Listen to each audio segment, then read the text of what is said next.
Bonjour à tous, on se retrouve pour une nouvelle vidéo. Aujourd'hui, le deuxième match de la troisième semaine, si je dis pas de bêtises, de la Grande Arène. Donc le nouveau format, hein, on continue. Donc aujourd'hui, on va affronter un adversaire qui avait qu'une seule GL. Ouais, qui n'avait qu'une seule GL. Donc là, on va partir sur une CLS versus Guaygon Omicron. Que je commence à détester, mine de rien, ce personnage. Donc je stun le Anakin d'entrée de jeu, histoire de lui de le mettre un AHP. Donc là, je vais essayer de gérer au mieux pour pouvoir tuer Anakin tranquillement, direct après avoir tué Qui-Gon. Là, malheureusement, voilà, je suis bloqué derrière le ton de Qui-Gon, de Kenobi, pardon. Donc là, j'essaye de m'en dépêtrer, notamment avec du Dispel, par exemple. Malheureusement, là, petite erreur, c'est que j'ai tué Qui-Gon, mais la basique de Anakin est suffisamment puissante pour me battre. Là, j'enlève les railleries. La raillerie, plus précisément, j'essaye de partir sur un focus de Anakin, ce qui n'est pas forcément très concluant. Mais quoi qu'il en soit, même si le combat il est perdu, j'ai quand même tué le Qui-Gon, donc ça reste quand même pas trop mal. Donc voilà, bon, c'est pas terrible pour un premier fight. Il faut que je trouve vraiment une alternative à ce Qui-Gon Omicron quand il y a JK, parce que c'est vraiment embêtant. En tout cas, je vais pouvoir le clean up avec RJT, qui est une très bonne team pour tout ce qui est clean up, hein. Je m'en sers notamment pour clean up des JML solo, donc ça c'est cool. Là par contre, on a quand même beaucoup de Jedi à clean up, mais vous allez voir que ça va le faire. Ouais, ça va le faire. Hop, donc là on va partir sur un focus de Anakin qui est quand même très dangereux. Hop, là je vais dispel voilà, la raillerie. Je donne du TM à RJT pour aller dispel le Anakin. Là je mets une AOE pour mettre des ability blocks, des exposes et j'ai tenté des stuns par la même occasion qui ne sont pas rentrés, mais c'est pas grave. Hop, la brûlure, hein, pour donner beaucoup de TM, il n'y a rien de plus efficace. Hop. Donc là voilà, j'essaie vraiment de focus Anakin. Là je suis obligé de frapper sur la prévoyance de Kenobi. Là je le tue. Pas idéal, mais bon, c'est pas grave. Là, mon bébé 8 se fait one shot. Néanmoins, je dispel Anakin. Le camouflage qui sert pas à grand chose dans ce genre de situation. Et là, on va partir sur un petit duo, enfin un petit 2v2 Anakin Ahsoka versus RJT et Han Solo. C'est vraiment pas idéal ce genre de fight là parce que je perds beaucoup de bannières, que ce soit sur le premier ou le second match du coup. Mais vous allez voir que ça va quand même passer assez juste. Là, on entrave Ahsoka, comme ça elle nous embête plus. On a le temps de tuer le petit Yoda. On stun Ahsoka justement pour continuer sur cette lancée. Hop, puis maintenant c'est plus qu'à clean up une Ahsoka solo. Le retrait de TM, les stuns, les ability blocks, le daze, enfin bref, tout ça, c'est plutôt un bon combo pour en venir à bout. Donc 33 bannières sur les 65 possibles, c'est quand même assez dégueulasse quand même. Néanmoins, là on a quand même tout le champ possible pour aller overkill tout le reste. Donc là j'affronte une Padmé 4, mais il n'y a vraiment pas les bons persos, hein. Il n'y a pas de Kenobi, il n'y a pas d'Anakin, il n'y a pas d'Ahsoka normal. Donc là je peux aller tranquillement target la 4. Le reste c'est assez anecdotique, hein. La Ayla et G11.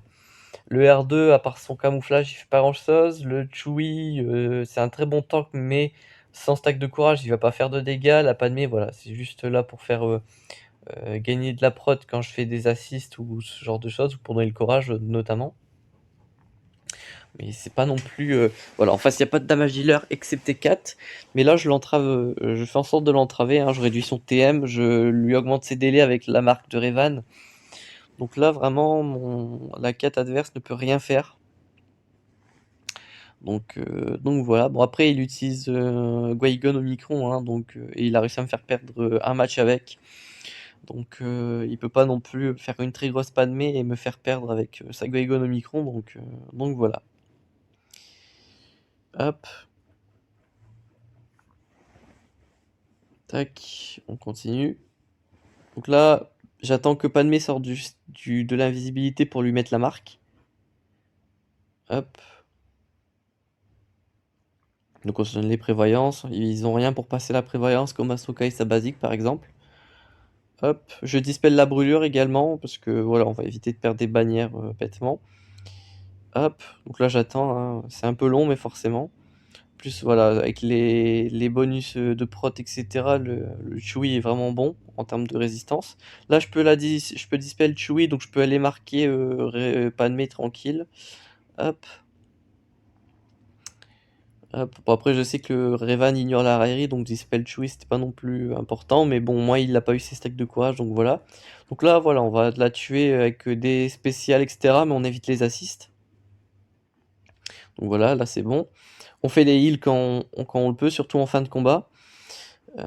Tac. Là il avait pas sa brûlure heureusement parce que j'aurais pu perdre des bannières de prot. Néanmoins ce sera pas le cas. Là je tue le R2, le Chewy sort à peine d'étourdissement que je lui remets l'étourdissement. Et là, je termine tranquillement avec 65 bannières full prot, la petite assist qui fait plaisir. Donc là, on envoie une team contre la Motma, à savoir une Kylo avec Wat Tambor. Donc là, la stratégie, ça va être de mettre le Tontek sur cru. Comme ça, c'est lui qui va prendre tous les dégâts en basique. Et on met le Weapon Tech sur le soldat site. Comme ça, à chaque fois qu'on fait un kill, eh bien, il n'y a pas de revive en face. Enfin, quand on fait un kill avec le soldat site, en l'occurrence. Là, malheureusement, il n'avait pas encore le Weapon Tech, ce qui est un peu dommage. Là, on va lui mettre directement, forcément. On réduit le TM de l'Endo, comme ça on évite une AOE malencontreuse. Hop. Tac. Basique, on continue, on va mettre les dégâts où on peut. Les assists du soldat site sont vraiment excellentes, c'est vraiment pour ça que je le mets le Weapon Tech sur lui et pas sur l'exécuteur. Hop, donc là on va pouvoir tuer Wedge une première fois, mais ce sera une dernière fois également, puisque là il n'y a plus de revive possible. Hop, on se remet l'avantage, même si tout le monde l'avait au final. Hop, les assists hein, du soldat site sont excellentes. Là j'ai pu retirer le Biggs tranquillement, notamment avec la basique de cru du coup, puisque ça a fait une assist. Là je me mets de la prot, tranquillement. Hop, et on termine le Lendo, donc on n'a pas les bannières de prot, mais au moins Watt est en vie, donc c'est le principal. Pour le nord, on a des yeux full relique, mais je passe quand même en Vador. Vous allez voir, c'est même globalement assez marrant à quel point c'est facile. Là, j'ai pas mis Thron. C'est pas vraiment une erreur, c'est même plutôt cool, puisque ça vous garde votre Thron pour votre Traya si besoin. Donc c'est cool. Donc là, je mets l'aspect 1 sur Vador, ça donne un bonus d'attaque à tout le monde. Donc là, les basiques vont faire assez mal. Hop, quoique j'ai déjà perdu le bonus, donc en fait, ça serait pas grand chose. Bon, bref, c'est pas très grave. Vous voyez, hein, je les tombe comme s'ils étaient G11. Enfin, je leur mets une baffe et ça part. Parce que les pièges de l'empereur de Piet sont très forts, puisque j'ai le Vador R7 aussi. Vador R7, c'est quand même quelque chose. Je savais pas que la différence entre R4 et R7 était aussi violente sur un Vador, mais globalement, je suis pas déçu du tout. C'est un R7 qui vaut vraiment le coup. Donc voilà. Là, j'ai une crue, si j'ai bien fait attention. Ouais, donc là, j'étais pas dans le bon onglet. Fallait que je sois dans l'onglet 5 vs 5. Bon, enfin bref. Donc là, voilà, contre les crues, moi j'aime bien envoyer Padmé. Pas forcément besoin de 4, hein. Bon, après 4 reste quand même assez intéressante pour one-shot un des deux Kylo, hein, puisque les Kylo sont immunisés au stack de courage. Mais c'est pas obligatoire. Tant que vous avez la basique de Anakin pour mettre l'immunité au heal, enfin aux immunité aux immunité aux soins, en face ça va pas faire grand chose. J'ai tué le Hux en premier parce que le Hux peut dispel avec sa SP1 tous vos bonus de courage. C'est pour ça que je l'ai tué en premier, quitte à trigger le soldat site, parce que le soldat site aurait tapé sur les stacks de courage, donc c'est pour ça que j'ai préféré faire ça au lieu de l'inverse. Après, rien ne vous oblige à faire pareil, mais je trouvais ça plus intéressant dans ce sens-là. Enfin bref. Donc là, les mass assist pour mettre l'immunité au heal. Mais au final, j'aurais pu one-shot direct avec 4. Donc, bon, 64 bannières, c'est vraiment cool avec Padmé, hein, puisqu'elle a pas moyen de régène sa prot. Seulement d'empêcher les AOE en mettant des bonus de prot, mais pas moyen de régène. Donc garder vos bannières de prot, c'est quand même assez compliqué, donc quand on y arrive, on est plutôt content, quoi. Là, je sais vraiment pas pourquoi, mais j'ai envoyé Shakti en escouade réduite. Je pensais que en fait, quand je me souviens, c'est que je me pensais avoir mis Gas en lead. J'ai été un peu vite. Donc je vous avoue que je me suis fait une frayeur. Après en face, ça reste une Phasma avec une Visas. Donc c'est pas non plus la team du siècle, surtout Visas. Visas est très forte sous Starkiller, mais là, il y a pas de Starkiller en face, donc c'est pas non plus le perso du siècle, comme je vous disais. Donc voilà. Là, les basiques de Shakti pour se mettre les bonus d'attaque, hein, très intéressantes. Hop, les contre-attaques de Five, plutôt cool. En plus, mon Five est modé offense, donc ses contre-attaques sont assez punitives pour l'adversaire. Hop. Là, je pense que je vais partir focus Phasma en me disant que je vais tomber le Stormtrooper en assaut aérien. Ce qui serait pas stupide dans l'histoire. Là, je prends la raillerie avec Five, j'ai pas l'intention de déclencher le sacrifice, donc forcément. En plus, voilà, en face, c'est pas non plus des damage dealers de dingue. Donc je perds pas tant de prot, donc ça me permet de régénérer vraiment assez aisément, donc c'est plutôt cool. Là, il me reste des Phoenix et une Hull Rep. Donc là, j'envoie Gas solo pour les Phoenix, puis j'enverrai le Kylo solo euh, contre, euh, contre la Hull Rep. Donc pour l'instant, ça passe. Donc là, j'ai envoyé Gas. Je me suis occupé de Garazeb qui met le Daze pour éviter un stunlock. C'est vraiment le seul danger chez les Phoenix. C'est vraiment le Garazeb qui peut vous stunlock. Mais c'est pas vraiment un danger en soi pour un Gas. C'est peut-être plus pour une Nest qui serait pas modée en ténacité. Mais là, pour le coup, j'envoie Gas qui est assez rapide, qui met beaucoup de dégâts, etc. Qui a pas mal de Téna comparé à une mauvaise Nest. Donc voilà. Mais bon. Donc là, j'ai envoyé Kylo solo. C'est un classique, hein, on le présente plus. Vous avez juste besoin de l'avoir avec un minimum de reliques et le Zeta Outrage. Donc sur sa SP2. En gros, je le rappelle une dernière fois, mais en gros, les dégâts que vous infligez sur l'aspect 2 sont convertis en prod. Donc si vous tapez du 75 000, vous récupérez 75 000 de prod. Ce qui fait que plus vous frappez fort, plus vous récupérez de prod. Ce qui fait que vous êtes quasiment indestructible. Parce que quand Dérousse, voilà, vous met plein de petites attaques qui boostent votre défense et votre attaque. Donc au final, vous avez le combo gagnant pour faire de gros dégâts. Votre Kylo peut mettre des claques jusqu'à 200 000. Donc là, voilà, une claque à 75 000 sans crit. 96 000 ici, alors que j'avais pris très peu d'attaques. Donc vous voyez, hein, c'est très très puissant, ça marche très bien. 66 000, hop. On est sur du one-shot quasiment. Enfin, on est sur du one-shot. Le perso qui peut vraiment vous poser problème, c'est Zalbar, s'il est très bien gear, très bien modé, etc. Mais là, pour le coup, c'était vraiment pas le cas, donc voilà. Là, pour le coup, on va envoyer notre meilleur team contre la dernière team qui reste, à savoir une Grievous. Je l'envoie en escouade réduite avec JK lead pour trigger la spell lead facilement. Comme ça, on aura du Mass Stun. Là, on aura de l'Ability Block. On a pas mal de choses avec cette team. Donc là, je préfère faire l'Ability Block en premier. Hop. Le retrait de TM, les Ability Block. Là, on fait les stuns également. L'aspect lead, forcément. Fallait bien qu'elle arrive. Là, on focus le B2, que je one-shot. Donc ça, c'est plutôt intéressant. Là, j'augmente les délais de Grievous. Donc c'est impeccable. Pour éviter une grosse attaque ou quoi. Là, je me mets un petit bonus de défense. C'est pas perdu. Là, je vais focus le Magna, hein, c'est lui qui est le plus low. Hop, je focus, je force son tour bonus. Hop, donc là, voilà, je me fais kill par le droid de K. Un droid de K G13, c'est un très bon perso à G13, alors que G12, il n'est pas non plus exceptionnel.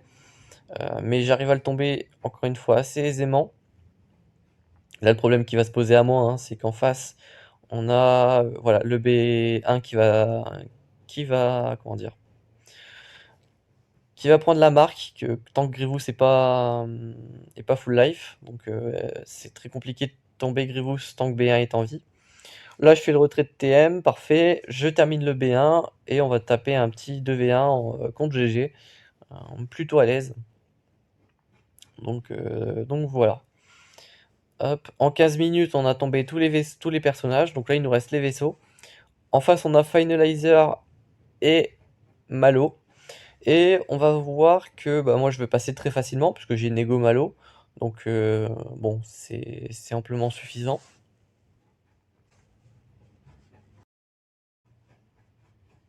Hop, un petit problème technique. Ouais, donc je disais, voilà, moi je vais avoir aucun problème, mais lui par contre va avoir du mal et je vous montrerai ça en théorie. Hop. Donc bon, pour l'instant on se concentre sur la fin du match. Donc là on va masse 6 sur l'espion. Je lui ai collé le verrouillage, donc parfait, mais bon, ça sera pas très utile puisque je le tue sur la AOE d'Anakin. Je mets la raillerie sur Bossk, hein, il est là pour ça, donc on en profite. Hop, donc là on sort... Non, on met la haute infinie, parce que je me rends compte que j'ai pas besoin de plo à ce moment-là, je suis full vie, full prot. Donc là je préfère me mettre un petit bonus de prot, au cas où je me prends une AOE, ce genre de choses. Hop, là il me sort un renfort. Là je mets... Voilà, je garde toujours Plo Koon, ça peut toujours servir, donc je le garde vraiment s'il y a vraiment besoin. Hop, là voilà, j'ai tenté la AOE, mais en fait j'avais encore un délai dessus.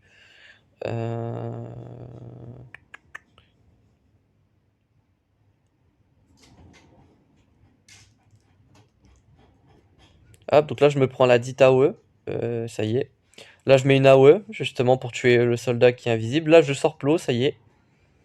Hop, je remets le Umbarien full prot. Bon, le Anakin c'est compliqué, parce que lui dès qu'il prend une patate, ça y est, c'est fini, il est impossible à régène en prot. Mais avoir gardé Plo Koon, ça m'a permis de récupérer une bannière de prot. Après, je dis pas que ça m'aurait peut-être économisé la deuxième bannière de prot si j'avais sorti Plo Koon et 1000 TM. Mais ça, en fait, le problème c'est que j'étais pas sûr, donc j'ai préféré la jouer comme je l'ai fait, quoi. Là, j'envoie Malo avec un seul renfort, puisqu'en face, voilà, c'est le finalizer, je peux jouer avec les vautours, enfin les invoquer, donc ça c'est cool. Euh, Tac. Ouais, donc là, bon, le finalizer joue plus vite, c'est la flotte la plus rapide du jeu. Mais c'est bien parce qu'elle manque de tank, donc forcément c'est cool. Hop, on met les vautours, juste avant qu'ils me mettent l'ability block, donc ça c'est vraiment impeccable. Là, par contre, ouais, il joue très vite, hein, il se donne le gain de TM, ce genre de choses. Lui, il se met la RRI, c'est très bien pour lui, parce que là, son TIE Silencer est assez low. Moi, mon bombardier est encore très très bien. Là, je dispel le bombardier. Hop. Là, je stun le Boba Fett pour éviter les retribes. Malheureusement, mon Sunfax se fait tomber. Ce qui est assez triste, mais bon, pas grave. Là, on tombe le Boba, donc plus de raillerie en face. Mais là, ouais, le Silencer ne veut pas mourir, puisque c'est régène très bien. Mais bon, je sors mon espion. Comme ça, je vais lui mettre une bonne masse assist une fois qu'il jouera. Juste maintenant. Hop, comme ça, il arrêtera de se régénérer et de me faire perdre mes persos. On tue la navette, puisque la navette a un très bon perso pour régène, enfin très bon vaisseau. Et enfin, on termine par le TIE, parce qu'il restait plus que lui. 68 bannières, c'est correct. Donc ça, c'est plutôt cool. On se retrouve dans quelques secondes in-game pour le score final. Donc, nous voilà pour le score final. Donc, il n'a pas clear mes flottes, donc je vais vous montrer un peu tout. Donc, il a full clear bah, ma GG, ma DR ainsi que mon SLKR. Donc là, à mon avis, il a utilisé ses meilleurs teams. Contre mon SLKR, il a fait 67 bannières, c'est le seul que je peux vous dire. Bon, pas bien grave. Ensuite, voilà, il a one-shot le Nord, avec la Motma, la Nut et la Sage, bon, sans surprise. Je pensais que ma Padmé 4 aurait tenu, mais en fait, je l'ai pas posé en défense, donc en fait, elle aurait pas pu tenir. Ok, super. Donc ouais, bon, ça a été one-shot. Ouais, c'est vrai que si j'avais mis Padmé 4, ça aurait été compliqué. Hop. Et voilà, il a trichot mes vaisseaux. Enfin, il a mis 3 tentatives sur l'Empire, one-shot le Home One, donc plutôt inattendu comme outcome. Après, ce qu'il faut savoir, c'est que même s'il avait one-shot la flotte Empire, il fallait qu'il fasse 90 bannières pour gagner au moment où il lui restait que la flotte. Donc au final, c'est pas grave. Enfin, ça aurait pas été important s'il avait clear en one shot. Mais bon. Petit teaser pour le match prochain, puisque le match prochain, lui, risque d'être très intéressant et bien plus long. J'affronte Tata Soul, et juste déjà avec le portrait, vous pouvez très vite comprendre de quel JL il va retourner. Hop. Il m'a déjà clear, 1492 bannières. Il a posé RJL en défense, avec une très bonne RJT, enfin une très grosse RJT relique. La Nut avec Doku. Il a posé LV en défense. Il a posé son Satimi Walk avec Chef Sherpa au Micron. Et enfin, il nous reste la mode Swatma avec la compo, enfin une moitié de compo TM, donc Po et le Scout, ainsi que Big The Wedge. Donc voilà, ça promet un match d'anthologie. On se retrouve pour ce match-là demain. Et d'ici là, portez-vous bien.